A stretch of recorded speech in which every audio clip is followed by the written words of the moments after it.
மார்கழியில் எந்த தெய்வத்தை வழிபட்டால் அதிக பலன் கிடைக்கும்? மார்கழி மாதமே தெய்வீக மாதம்தான். இது தேவர்களுக்கு பிரம்ம முகூர்த்த காலம் என சொல்லப்படுவதால் இந்த மாதத்தில் அதிகாலையில் எழுந்து குளித்துவிட்டு வீட்டிலும் கோவிலுக்கு சென்றும் கடவுள் வழிபாடு செய்வதால் பாவங்கள் நீங்கி நன்மைகள் அதிகரிக்கும். இறையருளால் வாழ்க்கையில் நல்ல விஷயங்கள் நடக்கும் என்பது எல்லோருக்கும் தெரியும். ஆனால் மார்கழி மாதத்தில் எந்த தெய்வத்தை எப்படி வழிபட்டால் அதிக பலன் கிடைக்கும்? நீ நினைப்பது மட்டுமல்ல, நினைத்து பார்க்க முடியாத அளவிற்கு வாழ்க்கையில் உயரவும் அனைத்து விதமான நன்மைகளும் கிடைக்கும் என்ற சந்தேகம் சிலருக்கு ஏற்படலாம். மார்கழி மாதத்தில் எந்த தெய்வத்தை வேண்டுமானாலும் வழிபடலாம்.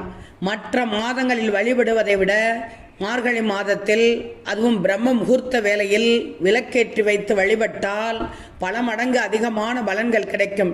இருந்தாலும் மார்கழி மாதத்தில் காக்கும் கடவுளான பெருமாளை வழிபடுவது மிகவும் சிறப்புக்குரியது.